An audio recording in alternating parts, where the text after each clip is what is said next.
Four men in tailored suits moved like predators through the marble lobby of the Belmont Grand Hotel. Crystal chandeliers glittered overhead. Guests sipped champagne in velvet chairs. Business deals whispered in corners lined with gold. But no one noticed the danger until gunfire shattered the peace. CEO Ariana Steele stood frozen in the executive lounge, surrounded by men with cartel tattoos and cold eyes. Death had found her. It should have ended there. Blood on imported marble. Another headline. Another victory for the cartels. But from behind the service corridor, a quiet man in a janitor's uniform stepped forward. His name was Caleb Turner. And what happened in the next 6 seconds left witnesses speechless and the cartels scrambling. Follow this story to the very end. And tell me in the comments what country you're watching from, so I know how far this story has traveled. Before we jump back in, tell us where you're tuning in from, and if this story touches you, make sure you're subscribed because tomorrow, I've saved something extra special for you. The Belmont Grand Hotel gleamed like a fortress of wealth on the corner of 5th and Madison. 37 stories of limestone and glass, where power brokers closed billion-dollar deals over aged scotch and handshake promises. The executive lounge on the 14th floor catered exclusively to those whose names appeared in Forbes and Wall Street Journal headlines. Ariana Steele belonged to that world. At 39, she had built Vertex Technologies from a startup in her garage to a global empire worth $8 billion. Tonight, she sat in a leather wingback chair, tablet glowing, finalizing the acquisition that would reshape the tech industry. She never saw them coming. Four men entered through the service entrance, bypassing security with IDs that looked legitimate until examined too closely. They wore tailored suits that concealed body armor and weapons.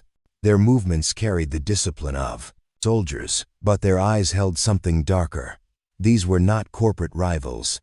These were sicarios, cartel enforcers whose resumes were written in blood across 3 countries. The first shot shattered a crystal decanter. Guests screamed. A waiter dropped his tray, silver crashing against imported Italian tile. Ariana's head of security, a former Secret Service agent named Preston Ford, reached for his weapon but never cleared leather. A bullet tore through his shoulder, spinning him backward into a marble column. He crumpled, conscious but useless, blood pooling beneath him. The leader of the hit squad moved with terrible calm. His name was Vicente Rojas, a man whose face appeared on Interpol watch lists and cartel organizational charts. He crossed the lounge floor as guests scrambled behind overturned furniture, their expensive clothes suddenly meaningless against the reality of violence. Vicente's hand closed around Ariana's wrist, yanking her from the chair with brutal efficiency. Her tablet clattered to the floor, screen spiderwebbing across her company's quarterly projections. She tried to fight. Her self-defense instructor had promised she could handle herself, but theory collapsed against men who killed for a living. A second enforcer grabbed her other arm. A third blocked the exit. The fourth swept the room with his weapon, ensuring no heroes emerged from the terrified witnesses. Ariana's executive assistant, Leila Curtis, had been reviewing contracts at a nearby table. She was 28, brilliant, the kind of woman who could dismantle corporate structures with spreadsheets and negotiation. But this was not a boardroom. Her chair toppled as she lunged toward her boss, instinct overriding training. A hand shoved her backward. She hit the floor hard, her palm scraping against tile, but her eyes never left Ariana being dragged toward the service corridor. Down that corridor, past the guest elevators, and through the employee-only doors, Caleb Turner had been emptying trash bins. He was invisible to the hotel's wealthy patrons, just another janitor in a gray uniform pushing a cart of cleaning supplies. He preferred it that way. Invisibility meant safety. Invisibility meant his daughter stayed protected from the life he used to live. He did not hear the first scream. The service corridors were insulated, designed to keep the machinery of hospitality hidden from those who paid premium rates. What reached him was motion at the edge of his peripheral vision, an angle of movement his body recognized before his conscious mind processed it. 4 men, 1 woman, 4 supplied with intent to control and extract. his hand stilled on the trash bag he had been tying. Caleb's mind split into two tracks. One, still the father, who made pancakes every Sunday and helped his daughter with science projects. The other, the operator whose reflexes lived deeper than thought, carved into nerve and muscle through years of training that never fully left.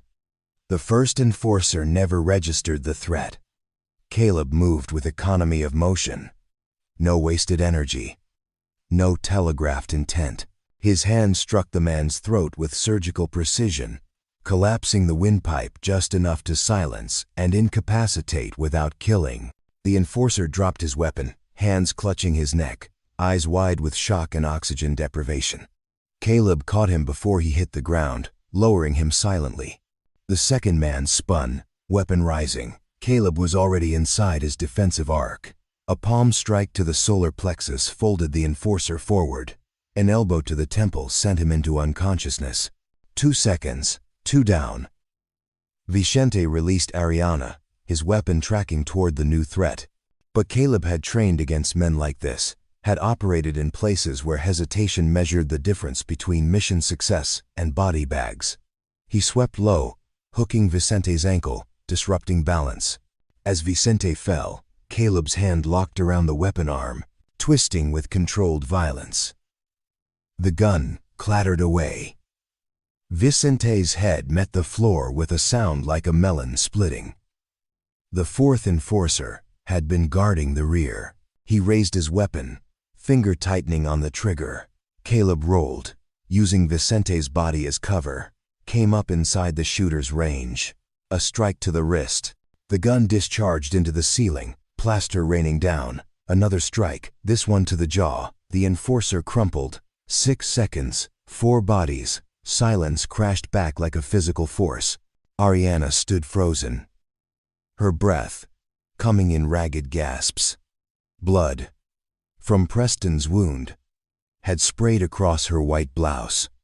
Her perfectly styled hair hung in disarray, but her eyes, sharp and analytical, even in shock, focused on the janitor who had just dismantled a professional hit squad with terrifying efficiency. Caleb straightened slowly, his uniform still tucked, his breathing controlled. His face showed nothing. No triumph, no fear, just the blank neutrality of a man who had done this before and knew the cost of attention.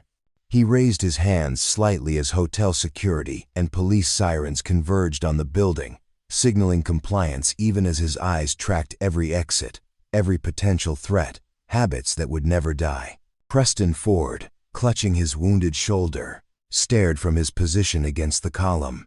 He had trained with the best. He recognized what he had just witnessed. This was not luck. This was not amateur heroics.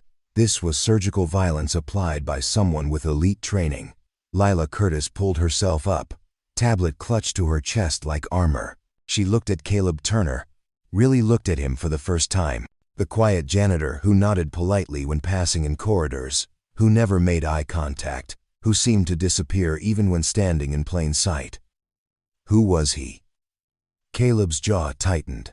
He saw the phones already recording, the witnesses whose fear would transform into curiosity, the story taking shape beyond his control, and all he could think was a single name. Sophie, his daughter. What would this mean for her? By the time police separated witnesses from suspects, by the time paramedics loaded Preston into an ambulance, by the time Ariana Steele gave her first shaking statement, the footage had already begun its escape into the world. Shaky video captured from behind overturned furniture showed only Caleb's back, the blur of motion, the brutal efficiency of his response. But it was enough. The invisible man had been seen. And once seen, invisibility could never be reclaimed. The footage went viral with the kind of velocity that transforms ordinary moments into cultural phenomena. 7 million views by dawn. 40 million within 72 hours. The algorithm loved it.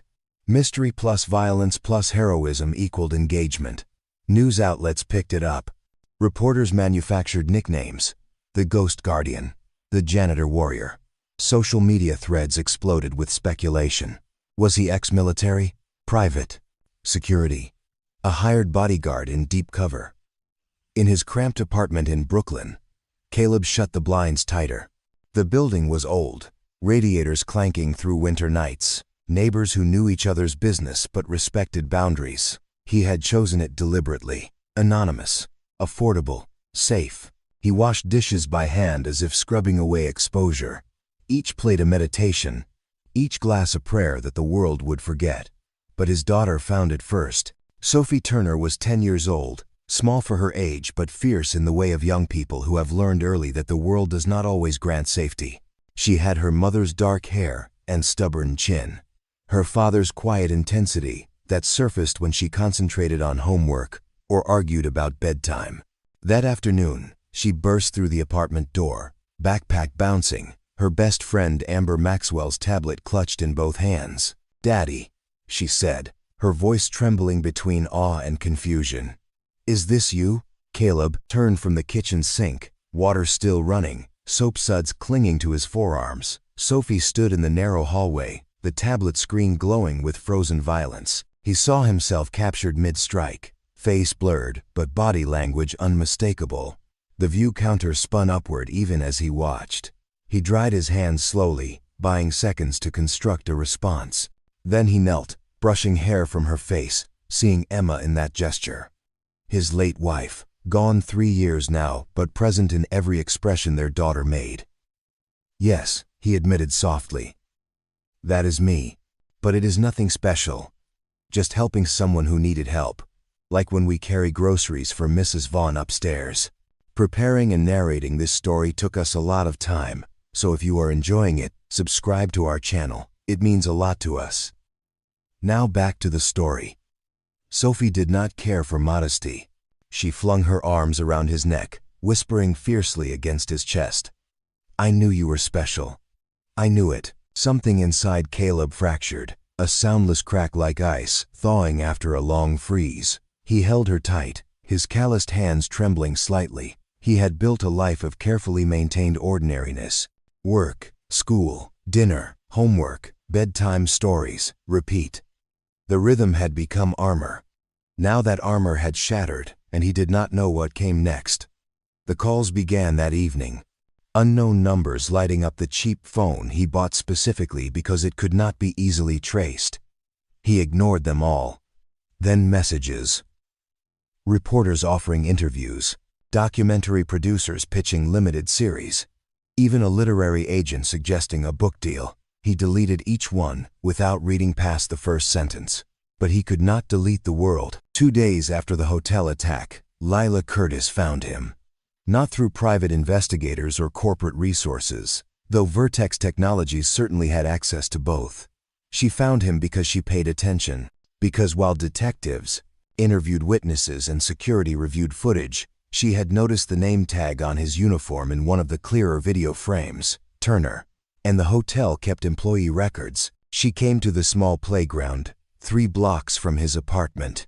It was late afternoon, autumn sun painting everything gold. The playground equipment was old, swings with chains that squeaked, a slide with rust spots, a basketball hoop tilted at a slight angle. Neighborhood young people played without supervision, their laughter mixing with traffic noise and distant music. Caleb pushed Sophie on the swing, her feet pumping as she sang about clouds and adventures. He saw Lila approaching, though he never turned his head. Years of training forbade surprise. His body tracked her movement through peripheral awareness, cataloging threat assessment even as his hands maintained the gentle rhythm of pushing his daughter higher. "Mr. Turner," Lila said when she reached conversational distance. Her voice carried polish, the kind that came from expensive education and corporate ladder climbing. But underneath was something else. Genuine gratitude maybe, or curiosity, or both. Caleb's eyes flicked toward her, taking inventory in a single glance. Designer coat that cost more than his monthly rent. Shoes meant for boardrooms, not playgrounds. The careful posture of someone uncomfortable on grass and wood chips, afraid of leaving marks or appearing out of place. "No thanks necessary," he replied. His voice was quiet, neutral, but a trace of Brooklyn accent emerged around the edges, roots he rarely acknowledged. Sophie twisted mid-swing to examine the stranger. With the unfiltered assessment possessed only by the young, she declared, "I am Sophie, and this is my daddy. He is really strong." Lila smiled, something unpracticed and genuine softening her professional mask. "I am Lila. I work for the woman your daddy helped. She is very grateful." "Is she okay?" Sophie asked, suddenly serious. "Daddy said, bad men tried to hurt her. She is okay, because of your daddy," Lila said, holding the girl's gaze with respect. Caleb felt the world shift slightly. The invisible man had been seen, not just in viral footage, but here, now, by someone who worked in the world he had deliberately left behind. Someone who represented everything he had walked away from. Power, money, the kind of attention that got people killed. "I should get Sophie home," he said, his tone making it clear the conversation was over. But Lila did not move. "Of course. I just wanted to say thank you. Properly. Not through lawyers or press releases." She paused, then added quietly, "What you did was extraordinary. It was necessary," Caleb said. "Nothing more." He lifted Sophie from the swing. She protested, wanting 5 more minutes. The eternal negotiation of young people and bedtime routines. He distracted her with promises of mac and cheese for dinner, her favorite, and she skipped ahead toward the apartment building. Lila watched them go, father and daughter, disappearing into the flow of Brooklyn evening. She stood alone in the playground as other families packed up, as streetlights flickered on, as the city adjusted itself for night. And she realized something that would change everything. She had spent years making herself indispensable to Ariana Steele, anticipating needs, solving problems before they became crises, building a career on competence and invisibility of her own kind. But watching Caleb Turner walk away, she recognized something she had not felt in years. Not just gratitude, not just professional interest, something deeper, something dangerous. Back at his apartment, Caleb locked the door with 3 separate bolts. He checked the windows. He noted the sight lines from neighboring buildings. Old habits, unbreakable habits. Sophie chattered about her day while he cooked pasta, her voice a lifeline to normalcy. But when she finally fell asleep, curled in blankets with her stuffed rabbit, he sat in the dark living room and let himself acknowledge the truth. The life he had built, the careful invisibility, the safe routine, all of it was unraveling. The footage was out there. People were looking, and somewhere, in boardrooms or cartel compounds, someone was making calculations about what his presence meant. He thought about Emma, about the promise he made at her grave. Keep Sophie safe, no matter what. Even if it means disappearing. Even if it means never being who you used to be. The city hummed outside his window, millions of lives intersecting and separating, each one a story the world would never fully know. He had tried to become one of those invisible stories. But the world, it seemed, was not finished with him yet. And in a penthouse office across the city, Ariana Steele sat alone with a glass of wine and watched the footage for the 100th time. Watching the janitor move. Watching him save her life. Watching him try to disappear. She had built an empire by understanding people, by seeing patterns others missed, by recognizing value before the market did. And she saw something in Caleb Turner that terrified and fascinated her in equal measure. He was a man who could have demanded anything, and he demanded nothing. That, she knew, made him either the most dangerous man she had ever met or the most valuable. She intended to find out which. Caleb Turner's story had not begun in that hotel corridor. It had been forged across years and continents, carved into muscle and memory through training that broke most candidates before they earned the right to continue. Once, he wore the insignia of Delta Force, the Army's most elite operational unit. Once, his life was measured in deployments to places that did not appear on maps, missions classified so deeply that even success remained anonymous. He had been recruited young, pulled from the Rangers after a hostage rescue in Yemen went sideways, and he alone kept the operation from becoming a massacre. The Delta assessment tested everything: physical endurance, mental resilience, the capacity to make lethal decisions in fractions of seconds. Most candidates washed out. Caleb thrived. For 8 years, he operated in shadows, counter-terrorism, high-value target elimination, hostage rescue. His team moved through Mogadishu, Kabul, Baghdad, Caracas. They were ghosts, with government authorization, soldiers whose faces never appeared in newspapers, whose sacrifices earned no public medals. Caleb excelled because he understood something fundamental. Violence was not personal. It was geometry, angles, and timing. Applied force, at precise moments, to achieve specific outcomes. He met Emma during a rare stateside rotation. She was a trauma nurse at Walter Reed, the kind of person who walked into chaos and created order through sheer competence and compassion. She had seen what war did to bodies and minds. She understood the cost without needing explanation. They married after 6 months, a small ceremony with his team as witnesses. Her family confused but supportive. For 2 years, they made it work. His deployments, her shifts, stolen weeks between missions, where they pretended normal life was possible. Then Sophie arrived, small and fierce and perfect. Caleb held his daughter in the hospital, her tiny hand wrapping around his finger, and felt something shift inside him. A calculation he had never made before, what he was willing to risk, what he could no longer afford to lose. Emma understood. She always understood. "You cannot do this forever," she told him one night while Sophie slept between them. "Eventually, the odds catch up. Eventually, you do not come home." He had planned to finish his enlistment. 2 more years. Train the next generation. Transition to civilian contracting, maybe. Something with better hours and less likelihood of body bags. But the universe, as it often does, had different plans. The accident happened on a Tuesday. Emma had been driving home from a double shift, exhaustion making her reflexes a fraction slower than necessary. The semi-truck driver had been awake for 19 hours, his logbook falsified, his company pressuring impossible delivery schedules. Physics took over.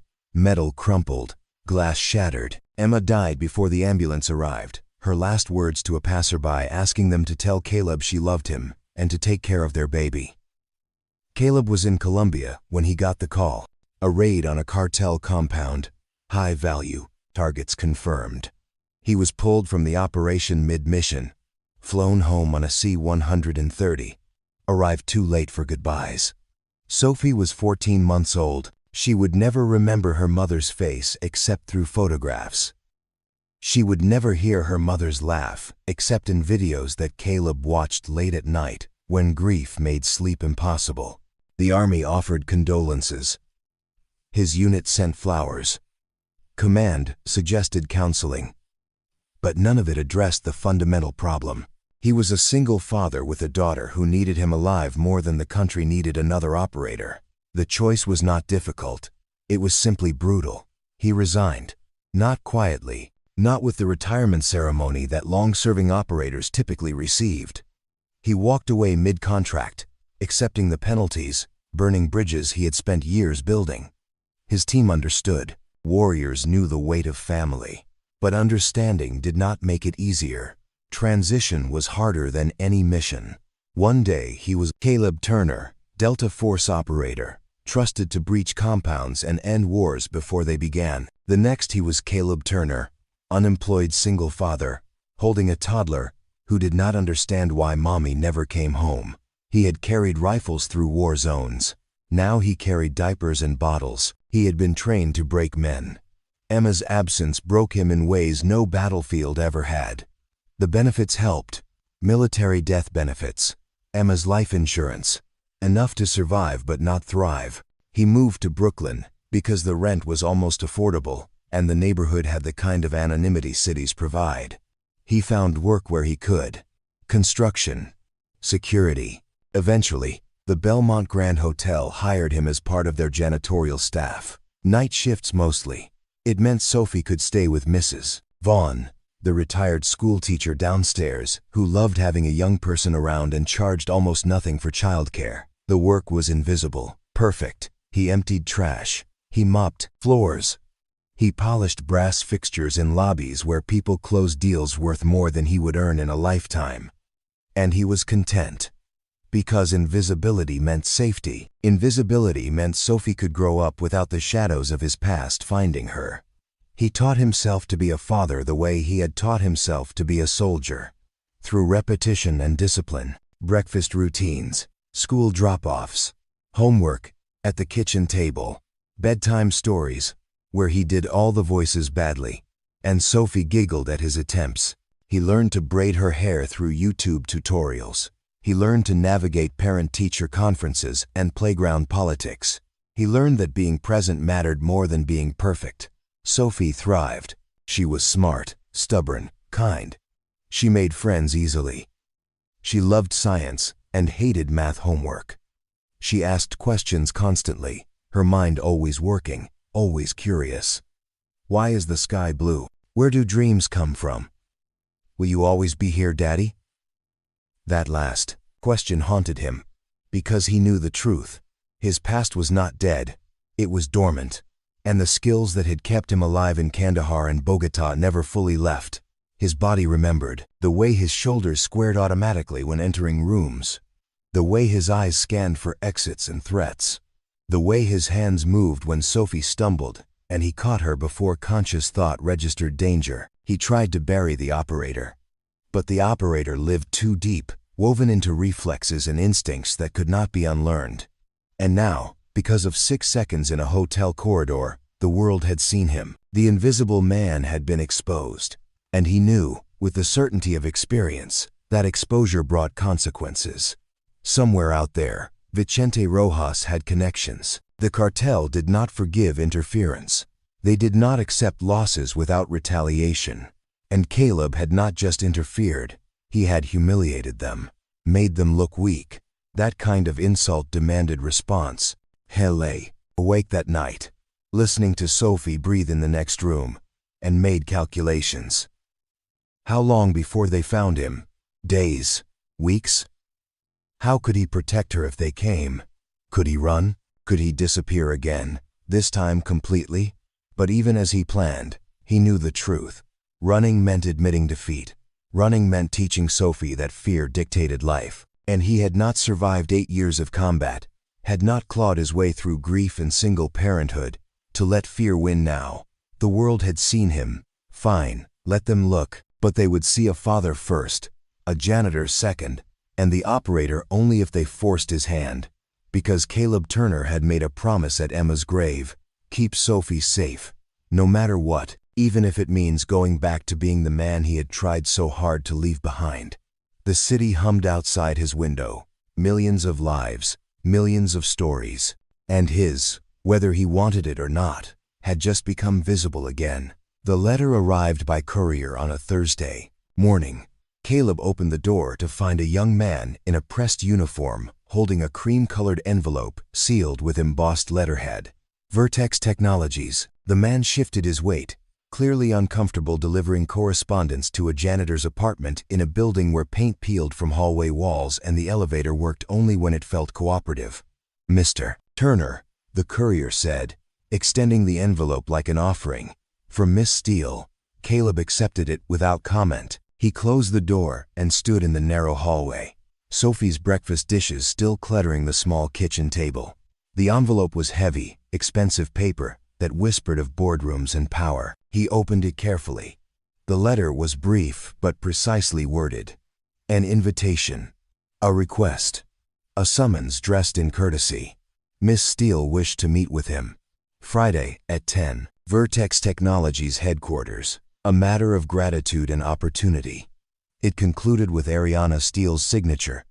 Elegant script that suggested both authority and personal attention.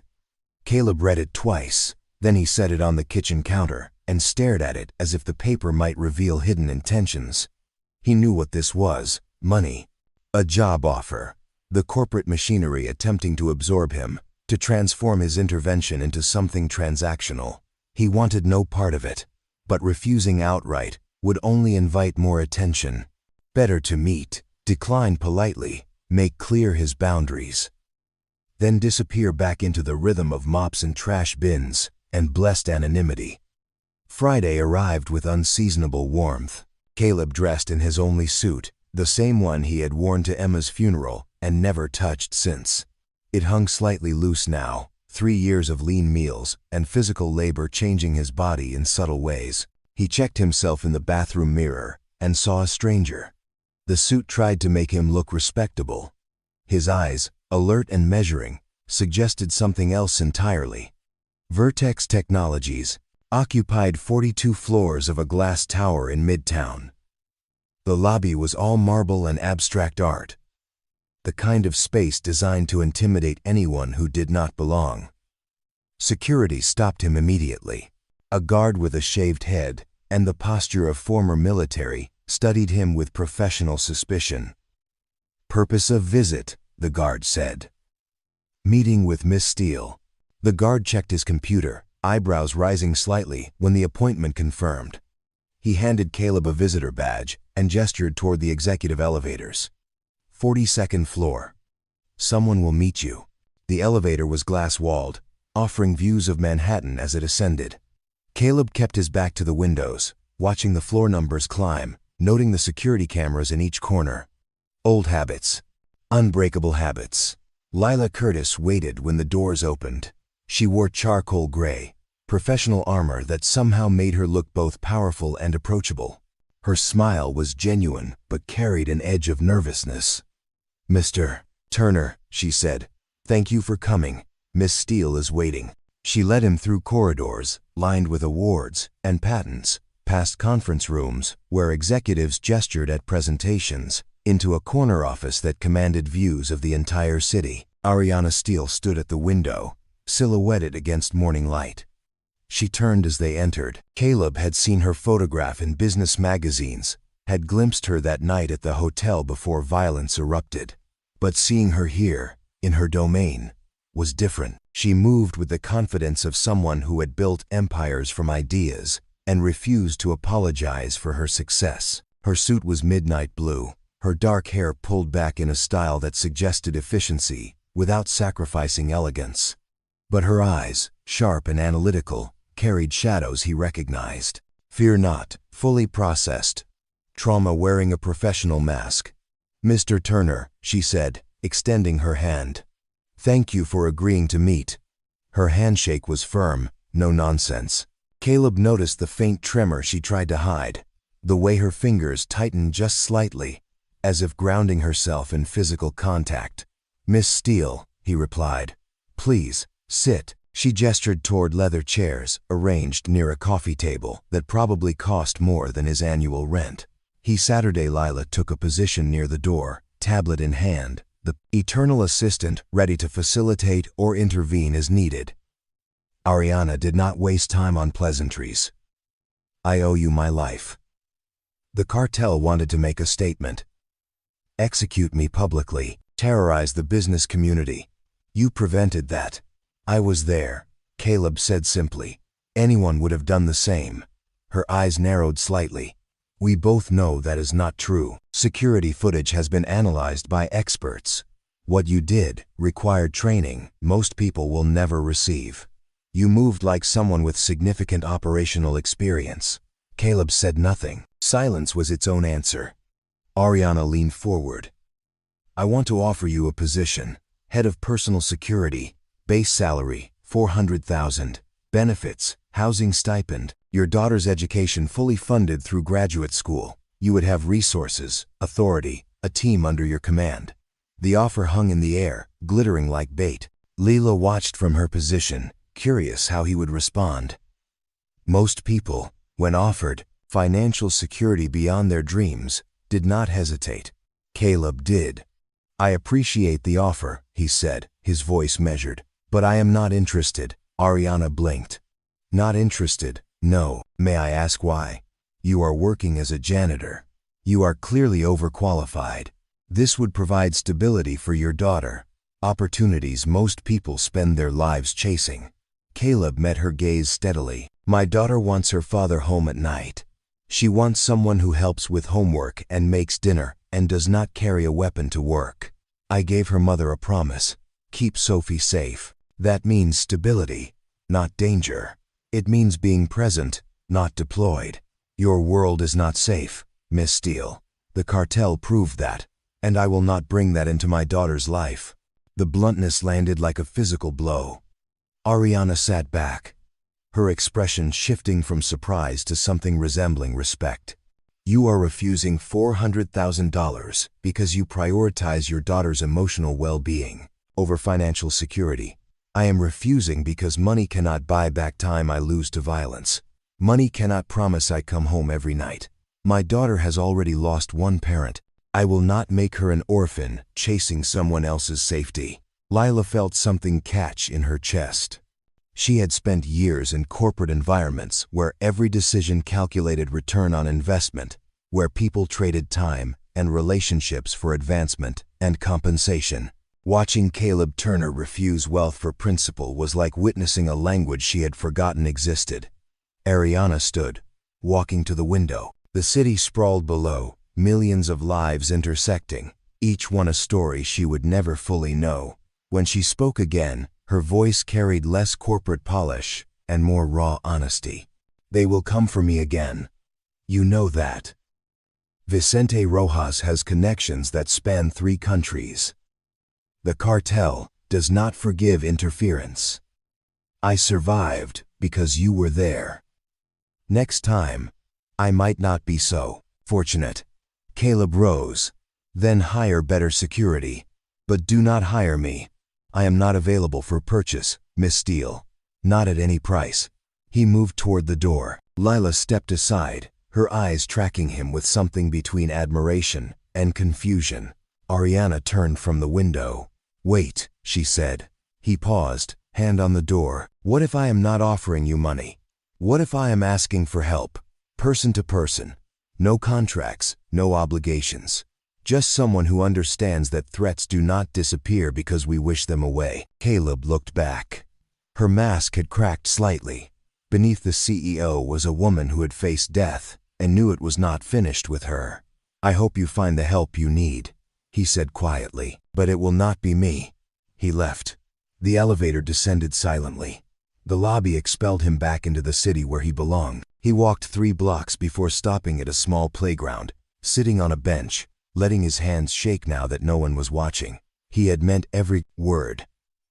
But refusing had cost something. Because he knew Ariana Steele was right. The cartel would return. And when they did, more people would die. Maybe even people he cared about. Maybe even Lila, whose eyes had looked at him with something he had not seen in years. Something that made him remember he was still human beneath the operator's training. That evening, Sophie asked about his day over mac and cheese. He told her he had gone to a meeting. She asked if it was important. He said no, just someone wanting something he could not give. She studied him with her mother's intuition. You look sad, Daddy. He smiled, brushing hair from her face. I am not sad, Bug. I am right here with you. That is all that matters. But later, after she slept, he sat in the dark and wondered if refusing had been courage or cowardice. If protecting Sophie meant avoiding danger or confronting it before it found them. The city offered no answers. It just hummed outside his window. Indifferent and eternal, while Caleb Turner tried to convince himself that invisibility was still possible. The second attempt came 3 weeks later. Not at a hotel this time. The cartel had learned. They studied patterns. They waited for vulnerability. Ariana Steele had a standing appointment every Tuesday at noon, lunch with her board chair at Meridian, an upscale restaurant in the financial district known for discretion and $700 wine lists. Her security had been upgraded after the hotel attack. 2 former Secret Service agents. Armored vehicle. Varied routes. But predictability creates opportunity, and the cartel was patient. The bomb was sophisticated.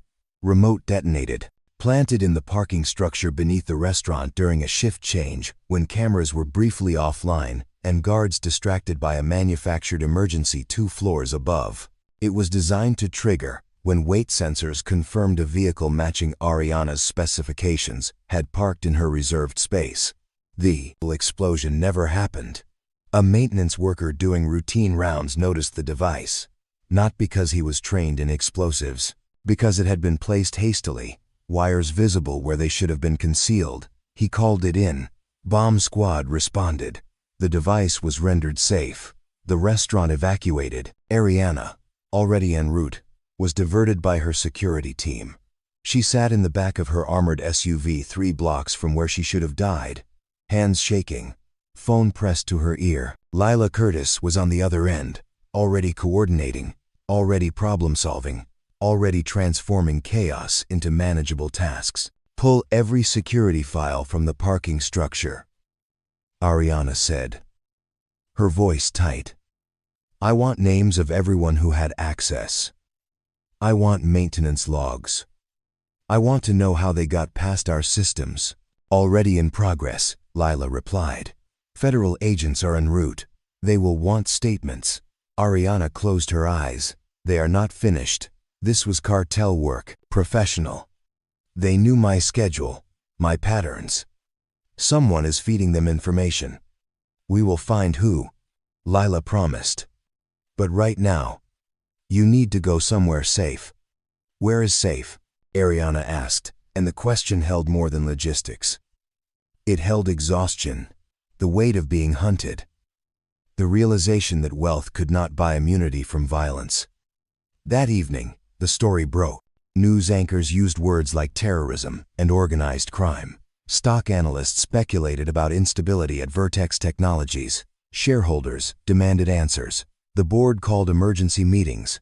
And in a Brooklyn apartment, Caleb Turner watched the coverage with growing unease. Sophie sat beside him on the couch, homework spread across the coffee table, oblivious to the significance of the news report playing in the background. But Caleb understood. The cartel had escalated. They were not interested in quick strikes anymore. This was a campaign, methodical, patient, and it would not stop until Ariana Steele was dead or they were eliminated. His phone buzzed. Unknown number. He ignored it. It buzzed again. Then again. Finally, he answered. Mr. Turner. Lila Curtis said without preamble. We need to talk. I have nothing to say. Please, just listen. They tried to kill her again today. A bomb. It failed, but next time we might not be fortunate. She needs help. Real help. Not corporate security playing soldier. Someone who understands how these people think. Caleb glanced at Sophie, who was chewing her pencil and frowning at a math problem. I made my position clear. I am not available. What if they come for your daughter? The question landed like a punch. Caleb's entire body went rigid. What did you say? Lila's voice softened but held steel beneath. The cartel does not play by rules. If they identify you as an obstacle, they will target leverage. Your daughter is leverage. I am not threatening you, Mr. Turner. I am warning you. You stepped into their world when you stopped that attack. Whether you accept it or not, you are involved now. Silence stretched. Sophie looked up from her homework. Daddy, are you okay? He forced a smile. Fine. Bug. Just work stuff. He walked into the kitchen, lowering his voice. What do you want from me? Help us identify the leak. Someone inside Vertex is feeding the cartel information. Someone with access to schedules, security protocols, patterns. You were Delta Force. You understand operational security. Help us find them before another attempt succeeds. And if I refuse, then we are all at risk, including your daughter. Because if the cartel decides you are a problem, they will not confront you directly. They will destroy what you love first. That is how they operate. Caleb's jaw clenched. He wanted to argue, wanted to believe invisibility was still an option, but he had operated in their world, had seen cartel tactics in Colombia and Mexico. Lila was right. Once you entered their crosshairs, they did not let you leave. One conversation, he said. Finally, I will review your security, identify vulnerabilities, Then I am done. Thank you, Lila breathed. Tomorrow, 10 o'clock. Vertex headquarters. He ended the call and stood in his small kitchen, hands braced against the counter, breathing controlled but heart racing. Sophie appeared in the doorway, sensing his tension with the intuition only loved ones possess. Is everything okay? She asked quietly. He turned, kneeling to her level. Everything is fine. I just need to help someone with a problem. Like when you help your friends with homework. Will you be safe? Always, he promised, pulling her into a hug. I will always come home to you, Bug. Always. But even as he spoke the words, he wondered if they were true, because agreeing to help meant stepping back into the world he had left, meant using skills he had tried to bury, meant becoming, even temporarily, the operator again. That night, after Sophie slept, Caleb sat at the kitchen table with a notebook. He wrote down everything he remembered about cartel operations, their recruitment methods, their communication protocols, how they identified targets and planned attacks. He had fought them before, had studied their tactics, had learned to think like them in order to defeat them. The bomb was sophisticated. That meant resources, access to military-grade explosives, someone with training. The cartel outsourced when necessary, hired specialists for complex operations. But the intelligence, the scheduling information, that came from inside, someone at Vertex was compromised. He made lists, questions to ask, systems to review, red flags to identify. His handwriting grew tighter as the analysis deepened. This was not just threat assessment. This was war planning. And wars, he knew, required commitment. By morning, he had filled 6 pages. He showered, made Sophie breakfast, walked her to school with the same routine they had followed for 3 years. But something had shifted. His eyes scanned differently. His body moved with heightened awareness. The operator was waking up. At Vertex headquarters, Lila met him with relief etched into her professional mask. Thank you for coming. I have conditions, Caleb said before she could continue. No publicity. No contracts. I review your systems, identify problems. Then I leave. My daughter stays protected. If I find evidence she is at risk, I disappear with her, and you never contact me again. Understood, Lila agreed immediately. She led him to a secure conference room where Ariana Steele waited with her security chief and head of IT. Files covered the table. Personnel records, security logs, digital access data. The machinery of corporate protection laid bare. Caleb spent 4 hours reviewing everything. He asked questions that made security professionals uncomfortable. Who has access to scheduling systems? Who approved contractor credentials? Who knew about the Tuesday lunch pattern? The answers formed a picture. Not clear yet, but emerging.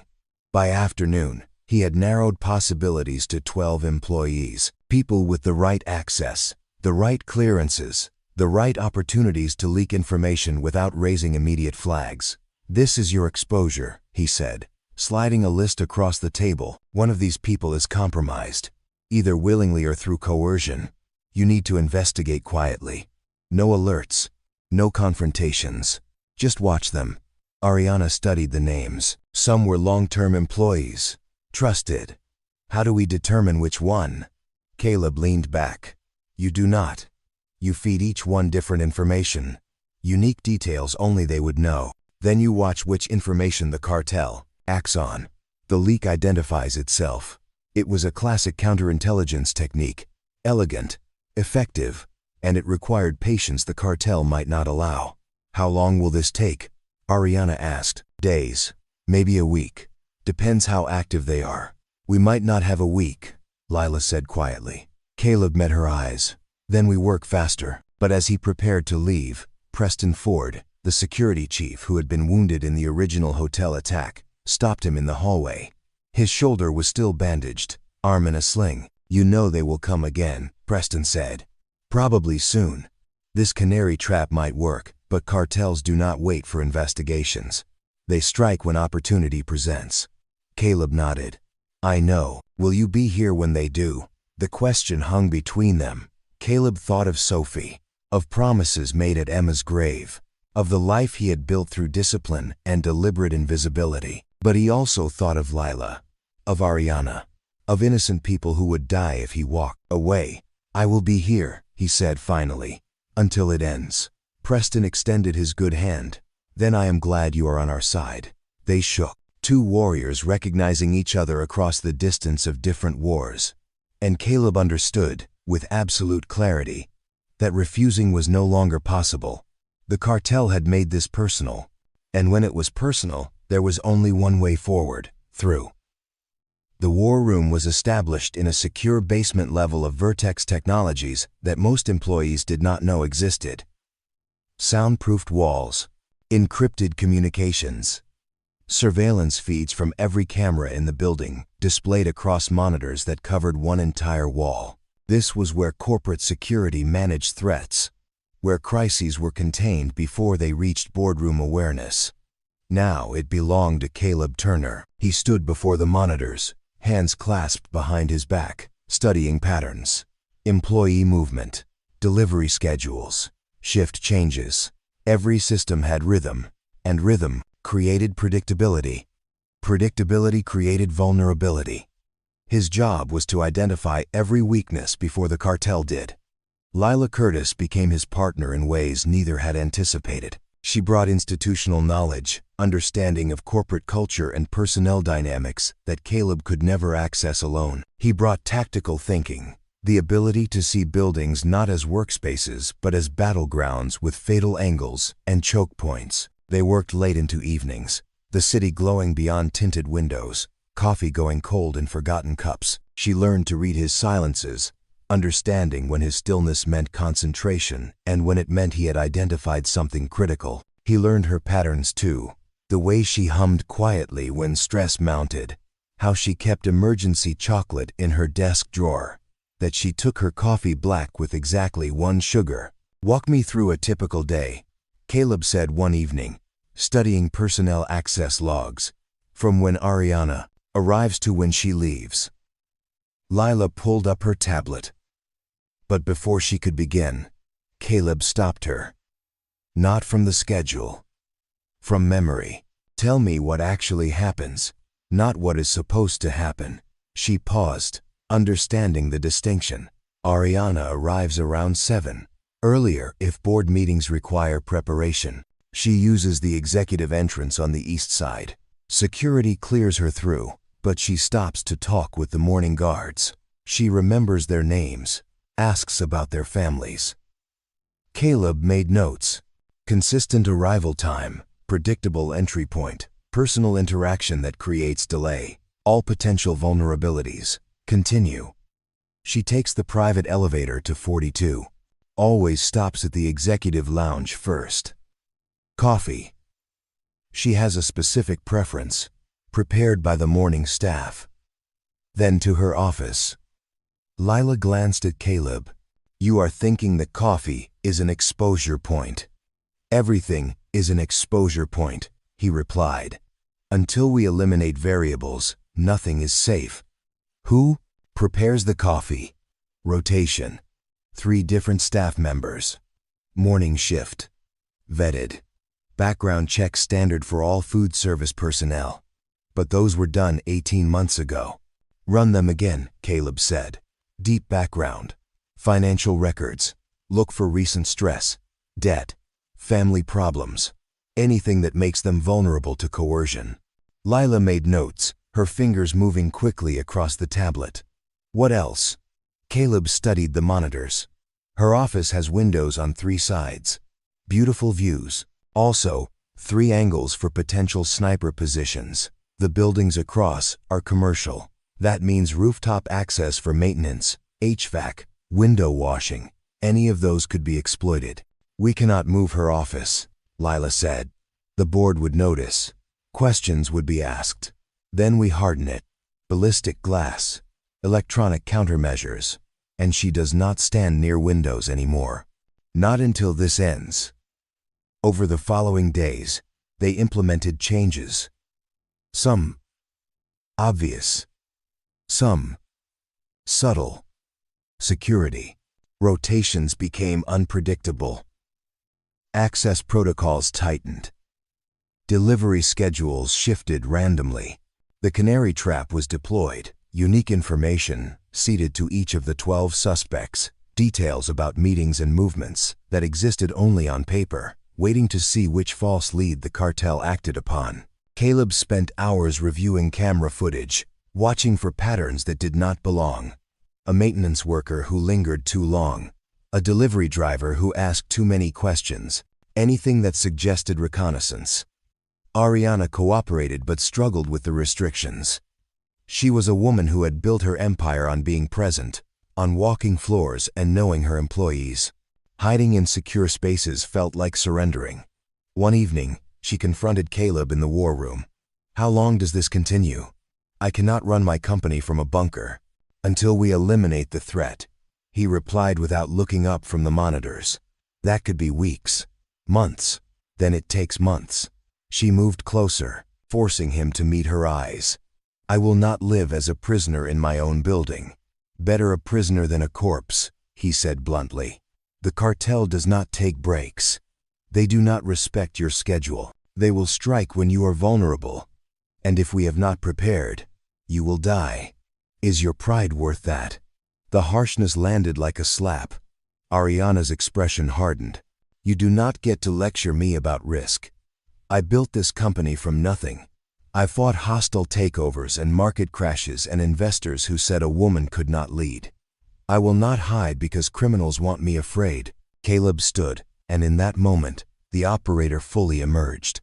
"I have carried bodies of people who thought courage meant exposure. I have written letters to families explaining why their loved ones died from preventable mistakes. You want to inspire your employees? Stay alive. Lead from safety. Until we end this. Then you can return to being visible." The tension held for a long moment. Then, Ariana exhaled, some of the fight leaving her. "You speak from experience." His jaw tightened. "I speak from bodies I could not save. Do not make me add yours to that list." Something shifted in her expression. Not surrender. Understanding. She nodded once and left. Lila had witnessed the exchange from the doorway. When Ariana was gone, she approached Caleb. "You care," she said softly, "more than you admit." "I care about finishing this," he replied, "so I can return to my daughter." "Is that all?" He looked at her then. Really looked. Saw the woman beneath the corporate assistant. The intelligence, the strength, the way she had stepped into this chaos without hesitation, because it was what needed to be done. Something in his chest tightened. "What do you want me to say, Lila?" She held his gaze. "I want you to acknowledge that you are not just protecting Ariana. You are protecting all of us, including me. And maybe that matters more than you want to admit." The words hung between them, fragile and dangerous. Caleb wanted to retreat into operational distance, wanted to maintain the walls that kept him safe. But looking at her, seeing the hope and fear in her eyes, he could not. "It matters," he said quietly. "You matter." Her breath caught. For a moment, they stood in the glow of monitors, surrounded by technology designed to detect threats, neither acknowledging the threat developing between them. Not danger. Something else. Something that made his carefully constructed defenses feel suddenly inadequate. The moment broke when an alert sounded. One of the monitors flashed red. Caleb was at the console instantly, pulling up the feed. Delivery van. East entrance. Driver presenting credentials that matched no scheduled delivery. Lila was beside him, already on the phone with security. "Hold that vehicle. No one exits until we verify." Through the camera, they watched guards approach the van. The driver seemed calm, cooperative. He presented paperwork, spoke into a radio. Everything appeared normal. But Caleb's instinct screamed warning. "Get Ariana to the safe room," he ordered. Now, Lila did not question. She made the call. On another monitor, they saw Ariana's office security detail mobilize, surrounding her, moving her toward the reinforced panic room 3 floors below. The van driver handed over documents. The guard reviewed them, reached for his radio. Then the world exploded. Not literally, The van was not a bomb, but the driver drew a concealed weapon with professional speed, firing twice before guards could react. One guard went down, the other returned fire. The driver dove back into the van, tires screaming, as it accelerated toward the exit barrier. Security sealed the building automatically. Steel barriers dropped. Blast doors engaged. The van crashed into the barrier and stopped. Trapped. Caleb was already moving. Lila grabbed his arm. "Where are you going?" "To end this," he said. "Before they breach. You do not have a weapon. You are not authorized for." He looked at her, and she saw the operator fully present now. All pretense of civilian life stripped away. "I do not need authorization. I need you to keep Ariana safe until I return." Then he was gone, moving through corridors with the purposeful stride of someone returning to familiar terrain. Lila watched him disappear and felt something between terror and awe. Because she realized, perhaps for the first time, exactly who Caleb Turner had been before he became a janitor, and what it meant that he was willing to be that person again. For them. For her. The building held its breath. Somewhere, trapped between barriers and guards, the cartel had made its move, and Caleb Turner, who had spent 3 years trying to be invisible, was about to remind the world why Delta Force operators were legends whispered in the dark corners where wars were truly fought. The preparation was over. The confrontation was beginning, and this time, there would be no walking away until it was finished. The parking structure was a concrete labyrinth, designed for corporate efficiency, not combat. Fluorescent lights hummed overhead, casting harsh shadows between support columns. The van sat wedged against the security barrier, its front end crumpled, steam rising from a ruptured radiator. 3 men had already exited, weapons raised, moving with coordinated precision that spoke of military training repurposed for criminal enterprise. Caleb approached from the stairwell, moving through shadows with practiced silence. He wore no body armor, carried no weapon except the knowledge carved into muscle memory through years of training. His heart rate remained controlled, breathing measured. This was familiar terrain, not geographically but psychologically. The space between violence and survival. The place where decisions measured in microseconds determined who walked away. The first attacker never heard him. Caleb's hand struck the weapon arm, deflecting the barrel toward the ground as his other hand drove into the man's throat with calculated force. Not enough to kill, enough to collapse the windpipe temporarily, send the body into panic mode, deprive it of oxygen and coherent thought. The man dropped, hands clutching his neck, weapon clattering across concrete. The second attacker spun toward the sound, training overriding panic. His weapon tracked fast, but Caleb was faster. He closed the distance before the barrel aligned, swept the gun aside with his forearm while his palm struck upward into the man's nose. Cartilage crunched, blood sprayed. The attacker staggered backward, vision blurring with involuntary tears. Caleb followed with an elbow to the temple. The man went down hard, unconscious before he hit the ground. Movement to his right. The third attacker had better positioning. Weapon already aimed. Finger tightening on the trigger. Caleb dropped low, rolling behind a concrete support column as shots echoed through the structure. Rounds sparked off stone, fragments stinging his face. He counted shots. Semi-automatic, 15-round magazine. The shooter was disciplined, firing controlled bursts rather than spraying wildly. Caleb's mind processed options at computer speed. Direct assault was suicide. The column provided cover, but no tactical advantage. He needed to disrupt the shooter's position, create confusion, exploit the moment of hesitation that even trained operators experienced when patterns broke. He grabbed the fallen weapon from the first attacker, checked the chamber, confirmed it was loaded. Then he threw it hard toward the van. The metal clattered loudly against concrete, drawing the shooter's attention for half a second. Half a second was enough. Caleb moved, not toward the shooter but parallel, using vehicles for cover, closing distance at an angle that kept him out of the direct line of fire. The shooter adjusted, tracking movement, but Caleb was already inside his decision loop. By the time the barrel swung toward him, Caleb had closed to arm's length. The fight was brutal and intimate. Caleb grabbed the weapon, twisting it away from his body while driving his knee into the shooter's midsection. Air exploded from lungs. The weapon discharged once more. The muzzle flashed blinding in the confined space, the round punching through a car window in an explosion of safety glass. Caleb stripped the weapon free, tossed it beyond reach, then engaged hand to hand. The shooter was good. Former military maybe, or cartel special forces trained by defectors who knew American tactics. He blocked Caleb's strikes, countered with elbows and knees, fought with the desperate efficiency of someone who understood losing meant death or imprisonment. They crashed into a support column, traded blows that echoed through the structure, each looking for the opening that would end it.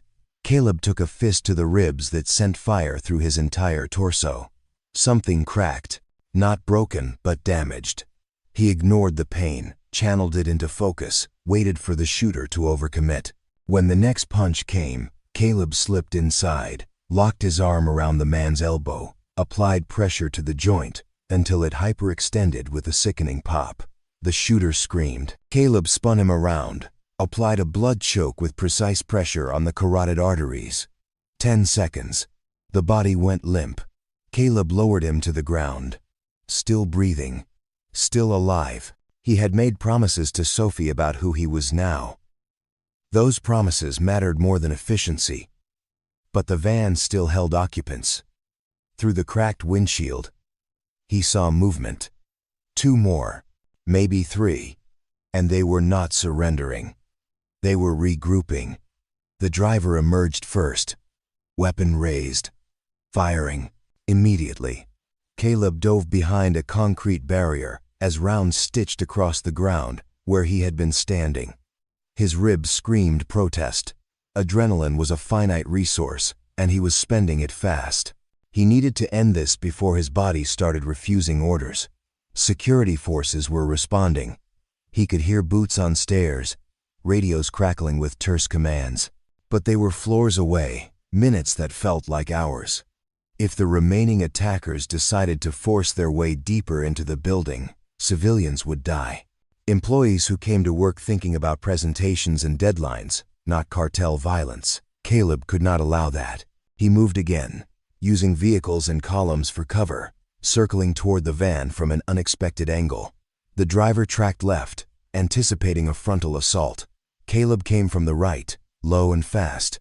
He struck the weapon hand, sent the gun skittering away, then drove the driver face first into the van's exterior.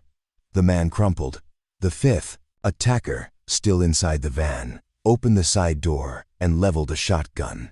At this range, cover meant nothing. Caleb saw his death in the black circle of the barrel, saw the finger tightening on the trigger, and knew his body could not move fast enough to matter. The shot never came. Preston Ford appeared from the stairwell, his wounded shoulder forgotten, his backup weapon raised in a perfect 2-handed grip. He fired 3 times. The shotgun wielder jerked backward, rounds hitting center mass, body armor absorbing the impact but stealing breath and balance. The shotgun discharged into the van's ceiling, deafening in the enclosed space. Preston fired twice more. The attacker collapsed. Caleb sagged against a vehicle, his ribs protesting every breath. Preston approached, weapon still raised, clearing angles with professional discipline. "You good?" Preston asked. Caleb nodded, unable to speak through the pain. Preston keyed his radio. "Structure secure. 5 suspect down. Need medical and tactical teams immediately." Within minutes, the parking structure flooded with security personnel and emergency responders. The attackers were secured, searched, identified. Paramedics tried to examine Caleb. He waved them away, focused on reaching the war room, on confirming Ariana and Lila were safe. He found them 3 floors up in the reinforced panic room. Ariana sat rigid in a chair, her composure a mask over barely controlled fear. Lila stood near the door, tablet clutched to her chest like a shield. When Caleb entered, bloodied and battered, Lila's professional mask shattered. She crossed to him in 3 steps, her hands hovering over his injuries, wanting to touch but afraid of causing pain. "You are hurt," she whispered. "I am functional," he replied. which was operator code for alive enough to matter. Ariana stood, her CEO persona struggling to reassert itself. Did we get them all? Yes, Caleb said. But this was not the main assault. This was a probe, testing our response, times, our coordination. The real attack is still coming. The word settled like lead. Ariana's face went pale. How can you know? Because that is what I would do, Caleb said quietly. Send expendable assets first. Study the response. Identify weaknesses. Then commit your primary force when you understand the battlefield. Lila's voice shook slightly. How much time do we have? Days. Maybe less. They will analyze what happened here, adjust their approach, then strike again. And next time, they will not underestimate us. Preston arrived, his wounded shoulder finally receiving proper attention from a paramedic who had chased him through 3 floors. He is right, Preston said. This was reconnaissance in force. The cartel is playing a longer game than we anticipated. Ariana moved to the window, looking out over the city, where millions of lives continued oblivious to the violence that had just unfolded floors below. I will not let them turn my building into a war zone. I will not endanger my employees for my survival. Caleb limped forward, each step a reminder of the damage his body had absorbed. Then we end it.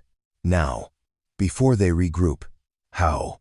Ariana asked. We stop defending, Caleb said. We force them to come at us on ground we choose, with rules we set. We turn this from a siege into a trap. Lila understood first. You want to use Ariana as bait. Caleb met her eyes. I want to use all of us as bait. Leak information about a location. Somewhere controlled. Somewhere we can channel their approach and eliminate them permanently. That is insane, Lila breathed. It is operational necessity, Caleb countered. They will not stop. Every day we wait. They refine their intelligence, recruit more assets, plan better attacks. We end it now, or we die slowly. Ariana turned from the window, her expression hardening into the determination that had built empires.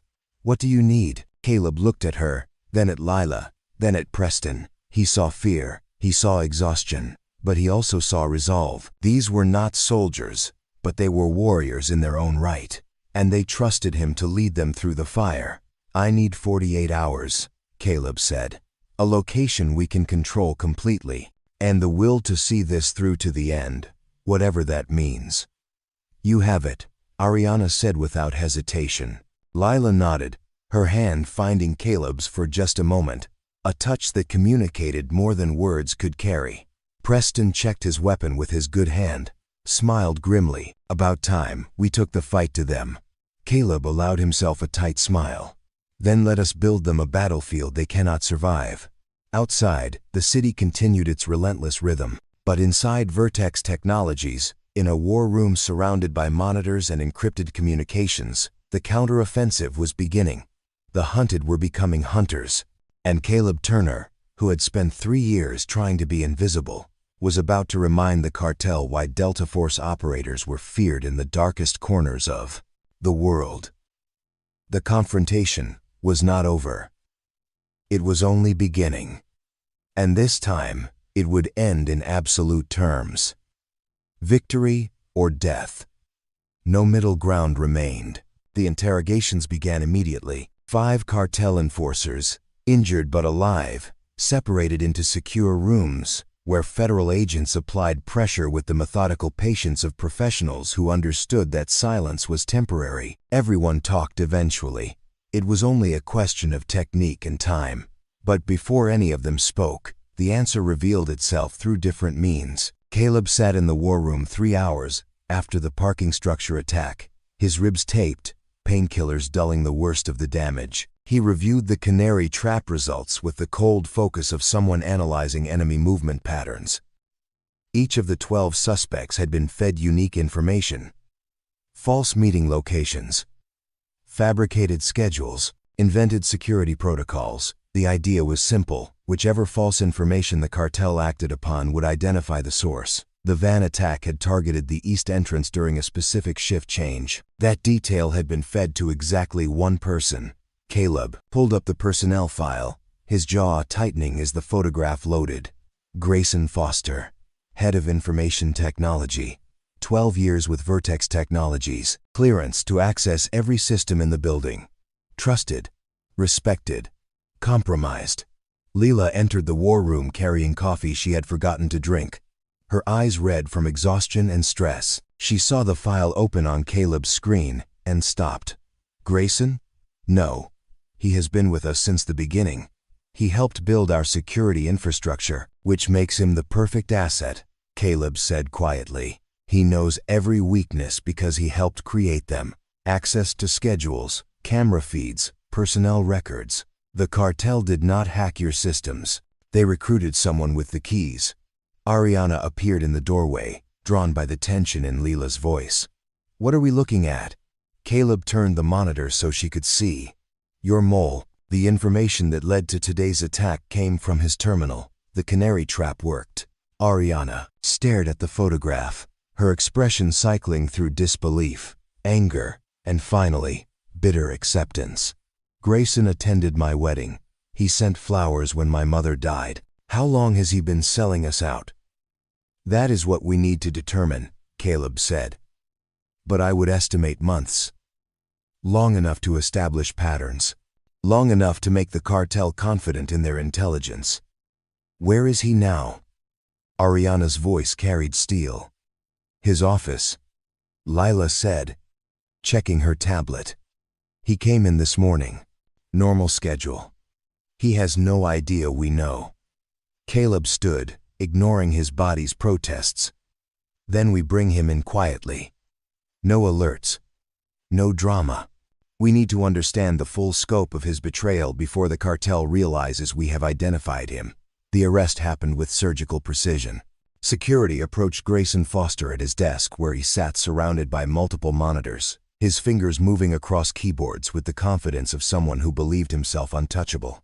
When Preston Ford appeared with 2 federal agents, Grayson's face went through a cascade of expressions: confusion, fear, then resignation. They brought him to a secure conference room. No windows, reinforced door.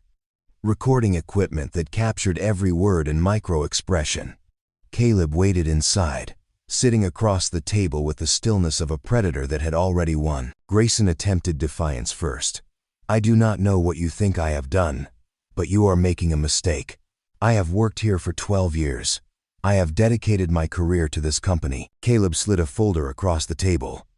Inside were printouts, terminal access logs, the specific false information fed only to Grayson, the exact details the cartel had used to plan their attack. The evidence was mathematical, undeniable. Grayson's defiance crumbled. He stared at the documents, his hands beginning to shake. They have my son, he said finally, his voice breaking. My son. He is 23. He went to Cancun for spring break 2 years ago. Got involved with the wrong people. Drugs, debt. The cartel took him. They said if I did not cooperate, they would send him back in pieces. The confession spilled out in a torrent, how the cartel had first contacted him. The photographs they sent of his son, bound and terrified. The instructions that came encrypted, always small requests at first. A schedule here, an access code there. Nothing that seemed catastrophic until the pattern emerged. They promised they would release him if I helped them, Grayson said, tears streaming down his face. They promised. I know that was foolish. I know. But he is my son. What would you have done? Caleb thought of Sophie. Of the promises he had made to keep her safe. Of the lines he would cross if her life was truly threatened. But he also knew the mathematics of terrorism. Cooperation never bought freedom. It only proved vulnerability. Your son was dead before they contacted you, Caleb said with brutal honesty. They do not keep hostages. They can use for leverage. They eliminate witnesses. What you have been protecting is a memory. What you have been feeding them is innocent lives. Grayson collapsed forward, his face in his hands, his body shaking with sobs that carried the weight of realization and guilt. I killed them, he whispered. Everyone who died. Everyone they hurt. I killed them. Yes, Caleb agreed. You did. The federal agents took over the interrogation, extracting every detail. Communication methods. Handler identities. The full scope of information Grayson had provided.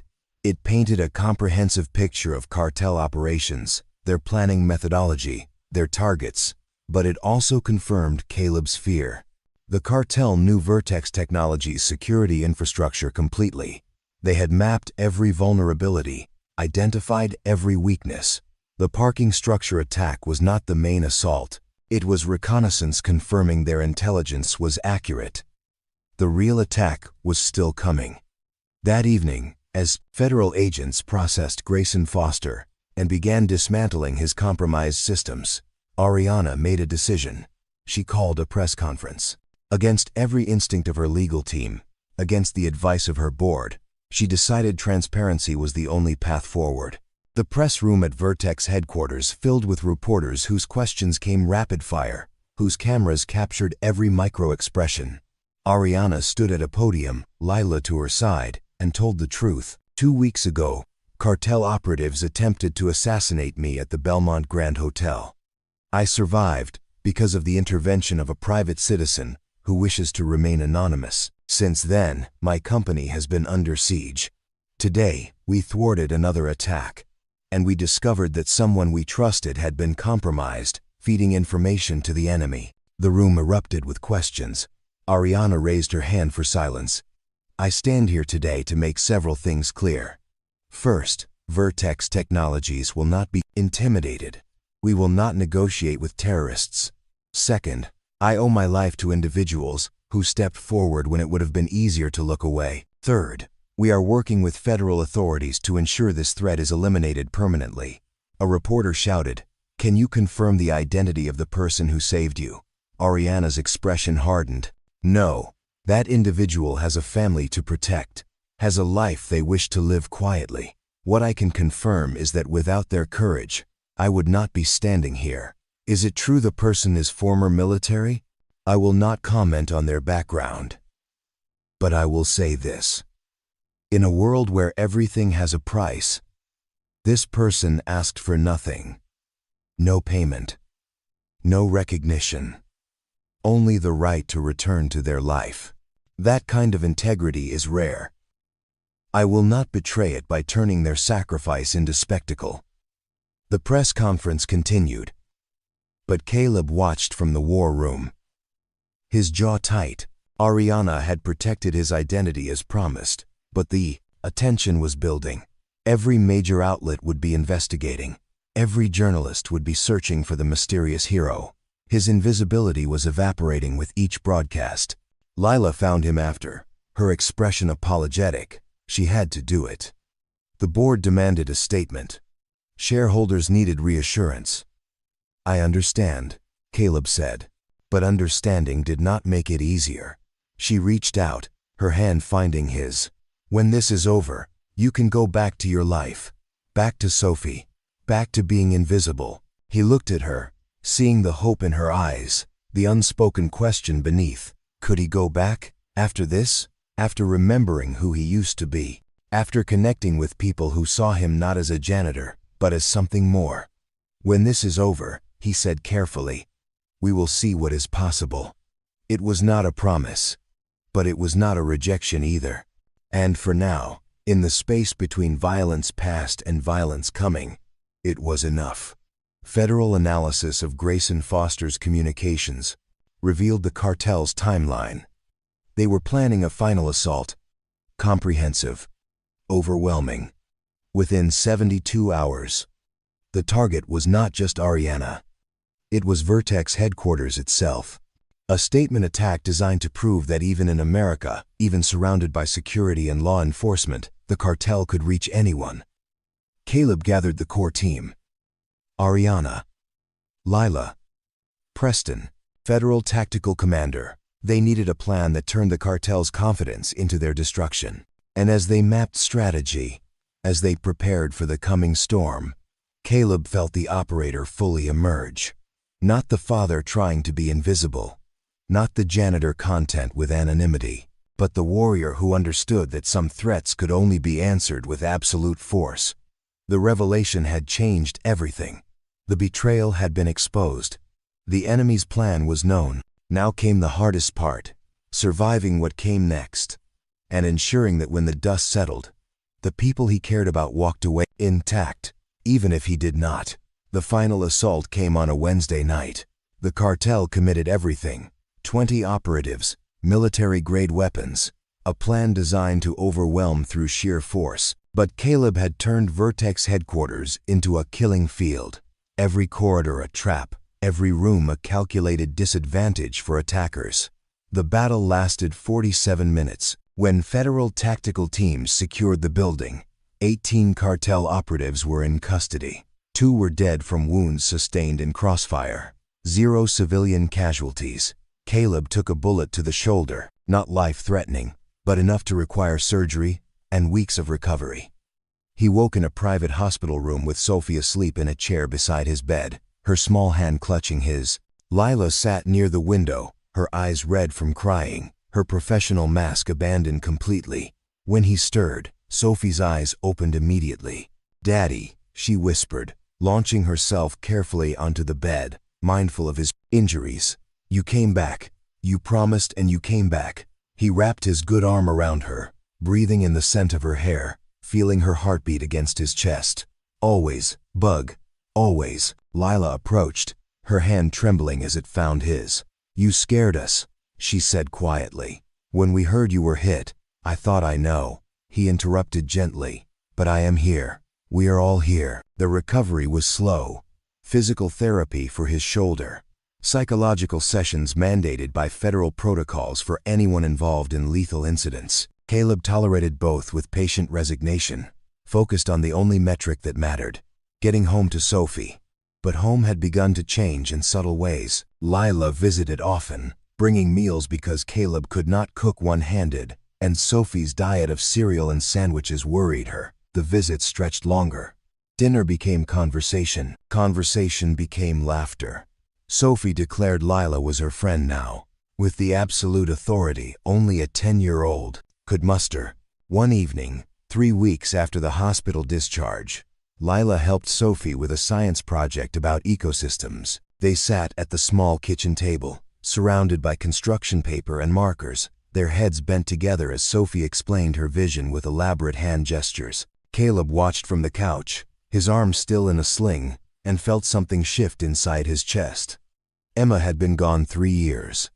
The grief had dulled from sharp agony to persistent ache. He had convinced himself that part of his life was finished, that loving again would betray her memory. But watching Lila laugh at Sophie's jokes, watching her patience as she guided without controlling, he understood something Emma would have wanted him to know. Love was not betrayal. Love was honoring the life Emma had wanted for them. The life she could not give them but would have blessed if she could. When Sophie finally went to bed, project completed and placed carefully on the counter to dry, Lila lingered. She stood at the window overlooking the street, watching traffic lights change in rhythmic patterns. "Thank you," Caleb said from the couch, "for everything. The meals, the help with Sophie, just being here." She turned, her expression vulnerable in ways her corporate mask never allowed. "I am not doing this out of obligation, Caleb. I am here because I want to be. Because when I am not here, I think about being here. Because Sophie makes me laugh in ways I forgot I could. Because you." She stopped, searching for words. He stood carefully, crossing to her, his good hand finding hers. "Because I what?" he asked softly. "Because you make me believe there are still good people in the world," she finished. "People who do the right thing even when it costs them. People who choose family over everything else. People who are exactly who they claim to be." He lifted her hand, pressed it gently to his chest where she could feel his heartbeat. "I am not perfect, Lila. I have done things in my past that would horrify you. I have made choices that haunt me. I do not need perfect," she said. "I need real. And you are the most real person I have ever met." They stood like that for a long moment, city lights painting them in soft colors, the apartment quiet except for Sophie's breathing from the next room. Then, slowly, carefully, Caleb leaned forward and kissed her. It was gentle, tentative, the kiss of someone who had forgotten how to be vulnerable and was learning again. When they separated, Lila smiled, her eyes shining. "I have wanted to do that since the playground." "I know," he admitted. "So have I." The relationship developed with careful deliberation. They were not teenagers rushing toward passion. They were adults with scars and responsibilities, building something meant to last. Lila spent more time at the apartment. She learned Caleb's coffee preference, the way he moved stiffly in mornings until his shoulder loosened, that he had nightmares he would not discuss but needed presence to ground him. He learned she hummed when concentrating, kept emergency chocolate in every bag, read romance novels late at night when corporate strategy books failed to quiet her mind. He learned she had grown up poor, that her success was built on determination and sacrifice, that beneath her competence lived a woman who desperately wanted family but had convinced herself career was enough. Sophie accelerated everything. With a youngster's clarity, she saw what adults tried to complicate. One morning over pancakes, she announced, "Lila should live here, then you could be together all the time." Caleb nearly choked on his coffee. "Bug, that is not how these things work." "Why not?" Sophie demanded. "You like her. She likes you. She likes me. We have a spare room. She could move her stuff in, and we could be a family." Lila, flustered and touched, looked at Caleb helplessly. He saw the hope in her eyes, the fear of rejection, the longing for exactly what Sophie had articulated. "That is a big decision," he said carefully. "People do not just move in together because it is convenient. But you love her, right?" Sophie pressed with devastating accuracy. "And she loves you. So why wait?" Out of the mouths of youngsters came truth adults spent years avoiding. Caleb met Lila's gaze across the table.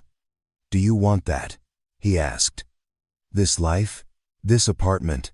A ready-made family with complications and baggage?" Lila's voice shook slightly. "I have spent my entire adult life being careful, planning, making safe choices.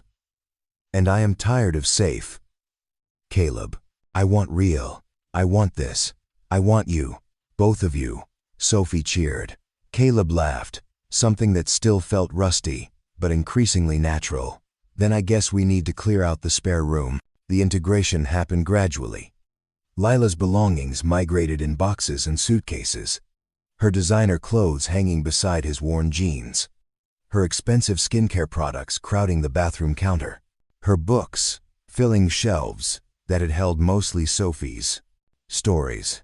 They established routines.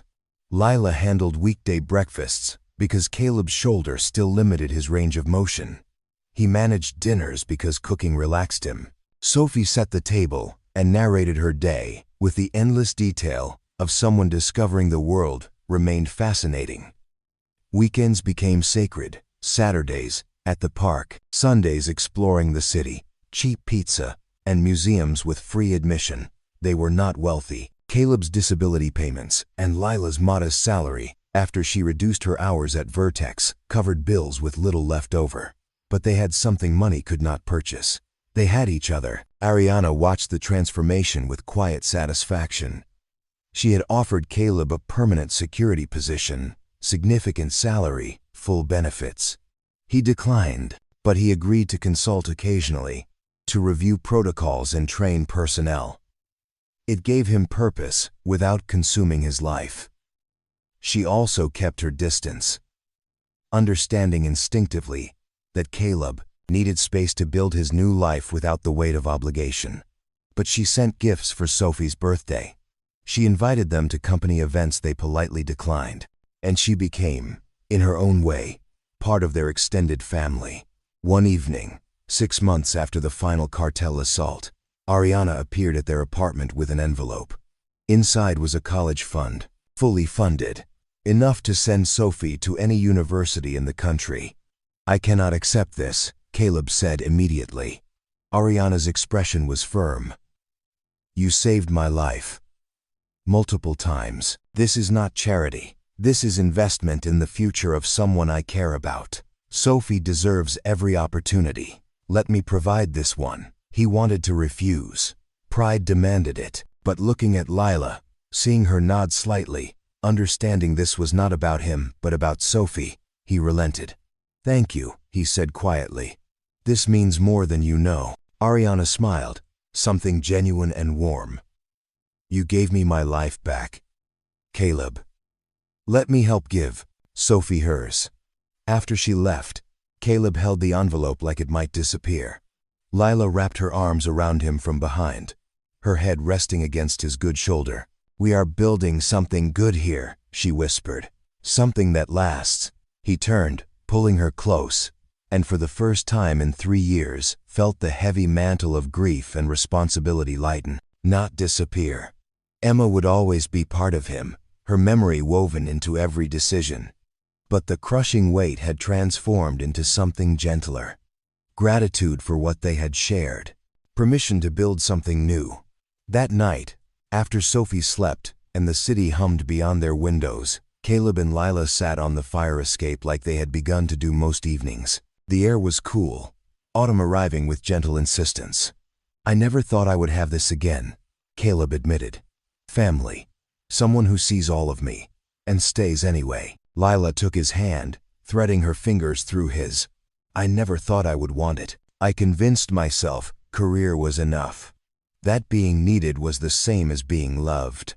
You taught me the difference." They sat in comfortable silence, two people who had found each other through violence but chosen each other through peace. Below, the city continued its endless rhythm. But here, in this small space carved from concrete and hope, they had built something the chaos could not touch. A family, not traditional, not perfect, but theirs. And that was enough. 2 years passed like water finding its level, steady and inevitable. The apartment in Brooklyn became home in ways that transcended square footage and peeling paint. Sophie grew tall and confident, her mother's stubbornness tempered by her father's quiet strength. She excelled at school, asked questions that made teachers pause, dreamed of becoming a doctor because she wanted to save people the way her daddy had. Lila transitioned fully from corporate warrior to family anchor. She still consulted for Vertex Technologies, her strategic mind too valuable to completely abandon, but her hours were her own. She attended Sophie's soccer games and parent-teacher conferences. She learned to braid hair through trial and error that left them all laughing. She became not a replacement for Emma, but something different and equally essential. Caleb found peace in teaching. The community center offered him a full-time position leading their youth program. He taught self-defense, not as a path to violence, but as confidence building. He showed teenagers how to walk away from fights while maintaining dignity, how to protect themselves and others without becoming what they feared. His students worshipped him with the intensity of young people finding mentors who understood struggle. They did not know his full background. They only knew he treated them with respect, pushed them toward excellence, and showed up every single day. The nightmares never completely stopped. Some nights Caleb still woke gasping, his shoulder aching phantom pain, his mind trapped in Kandahar or that hotel corridor. But Lila was there, her presence a lifeline back to now. And Sophie, older and more perceptive, would sometimes appear in their doorway, asking without words if he needed company. They would sit together until dawn, not speaking, just being, and that was enough. On a Saturday in late spring, almost 3 years after the Belmont Grand Hotel, Caleb made a decision. He took Lila and Sophie to Prospect Park, to a quiet spot near the lake where cherry blossoms painted everything in shades of pink and white. Sophie ran ahead, chasing ducks, with the unself-conscious joy of someone who had never learned to doubt the world's essential goodness. Caleb turned to Lila, taking both her hands. He had rehearsed this 100 times, planned the perfect words. But standing here, seeing her face lit by spring sunshine, all the preparation evaporated. "I spent 3 years trying to be invisible," he said simply, "trying to protect Sophie by hiding from the world. You taught me that hiding is not the same as living, that being seen by the right person is not danger but gift. I love you, Lila. I want to build a life with you, not someday, now." He dropped to one knee. Sophie stopped mid-chase, seeing what was happening, her hands flying to her mouth, The ring was simple. He could not afford extravagance, but Lila's eyes filled with tears as he opened the box. "Will you marry me? Will you officially become part of this chaotic, complicated, beautiful family we have built?" Lila's answer came through tears and laughter. "Yes. Absolutely yes." Sophie shrieked with joy, running back to tackle them both in a hug that sent them tumbling onto the grass. They lay there, the three of them, laughing under cherry blossoms while strangers smiled at the obvious love. The wedding happened 3 months later. Small by design, a botanical garden in Brooklyn, where light filtered through glass domes and painted everything gold. Sophie served as maid of honor and flower girl, her dress the exact shade of purple she had demanded. Mrs. Vaughn from downstairs cried openly. Preston Ford attended in dress uniform, his shoulder healed, his respect for Caleb evident in every gesture. Ariana Steele sat in the front row, beside her new head of security, a woman named Cassidy Rhodes, who had proven herself capable and trustworthy. Ariana had restructured her entire company culture after the cartel attacks, prioritizing people over profit in ways that shocked her board but earned fierce loyalty from employees. When it came time for vows, Caleb's voice was steady. "I thought my story ended when Emma died. I thought the best I could hope for was survival, keeping Sophie safe and nothing more. You showed me that stories can have second chapters, that love does not diminish when shared, that family is not defined by blood but by choice. I choose you, Lila, today and every day after." Lila's voice shook, but her words cut clear. "I spent years making myself necessary instead of making myself happy. I convinced myself that being indispensable at work was enough. You taught me what it means to be wanted, not for what I can do but for who I am. You gave me a family when I had forgotten I needed one. I choose you, Caleb. I choose Sophie. I choose this beautiful, complicated, perfect life we are building together." When the officiant pronounced them married, Sophie cheered loud enough to echo through the garden. The reception was modest, cheap champagne and homemade food, a playlist instead of a band, dancing on grass that left shoe prints and laughter.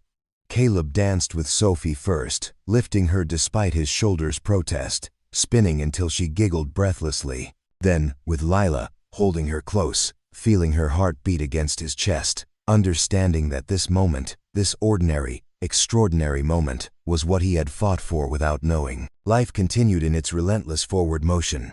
Sophie turned 13, then 15, growing into a young woman who carried her mother's memory and her father's strength with equal grace. She volunteered at hospitals, shadowing doctors, asking questions that revealed a mind sharp enough to change the world. Lila's consulting work evolved into a leadership training program she built from scratch, teaching young professionals that success did not require sacrificing humanity. Her first book, published when Sophie was 16, became a business bestseller, not because it promised wealth, but because it promised something more valuable: the courage to define success on your own terms. Caleb's community center program expanded to 3 locations. Foundations funded it, corporations sponsored it, but he never lost sight of why it existed: to give young people the tools to protect themselves and the wisdom to know when protection meant walking away. On Sophie's 18th birthday, they gathered at the same botanical garden where Caleb and Lila had married. Sophie was heading to college, full scholarship to Columbia, pre-med track. The future stretched before her, bright with possibility.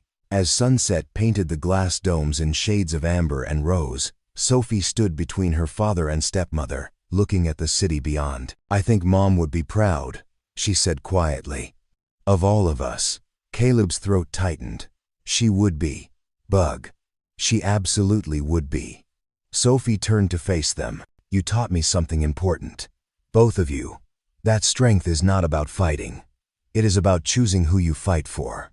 It is about protecting what matters even when the cost is high. I want to be that kind of strong." Lila pulled her into a hug. "You already are. Sweetheart. You already are." Ariana arrived then, impeccably dressed as always, but her smile was genuine and warm. She had remained part of their lives, the unlikely godmother who sent extravagant birthday gifts and offered advice when requested. She approached Caleb, extending her hand. "Thank you," she said, "for everything, for saving my life, for teaching me that wealth means nothing without people to share it with, for being exactly who you are." Caleb shook her hand. "Thank you for respecting our privacy, for understanding what mattered most." She smiled. "I learned from the best." As evening deepened and stars emerged between city lights, the gathering slowly dispersed. Preston and his wife said their goodbyes. Mrs. Vaughn collected leftover cake. Ariana departed in her usual efficient manner.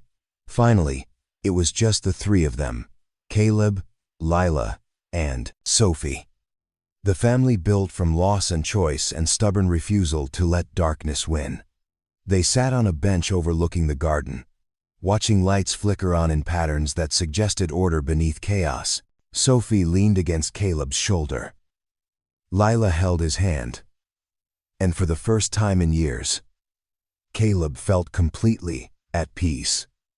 His story had begun in violence, in classified missions and battlefields where survival measured success. Then tragedy had reshaped everything, forced him to become someone new. For years he had believed invisibility was victory, that protecting Sophie meant hiding from the world. But he understood now that he had been wrong. Victory was not invisibility. Victory was this: a daughter confident enough to chase dreams, a wife who had chosen him despite easier paths, a life built not on hiding but on standing firm and building something worth protecting. He thought of Emma, as he often did in quiet moments, wondered if she could see them, wondered if she approved. And in the gentle evening breeze, in the way Sophie laughed at something Lila said, in the peace settling over his battle-scarred heart, he felt her answer: yes. Build your life, love your family, be happy. That was enough. The city hummed its eternal song beyond the garden walls. Millions of lives intersecting and separating. Millions of stories the world would never fully know. Caleb Turner's story was one among many. Not special, not extraordinary, just real. A man who had been a soldier, a father, a janitor, a protector, a husband. All of it true, all of it him. And as they sat together, his family complete and present, he understood the most important truth of all. Survival was not the victory. Love was. Being seen by people who mattered was not danger, it was gift. And home was not a place you defended. It was people you chose and who chose you back. That was the story. Not of heroism, but of healing. Not of battles won, but of life rebuilt. And it was enough. More than enough. It was everything. Up next, you've got two more standout stories right on your screen. If this one hit the mark, you won't want to pass these up. Just click and check them out, and don't forget to subscribe and turn on the notification bell so you don't miss any upload from us.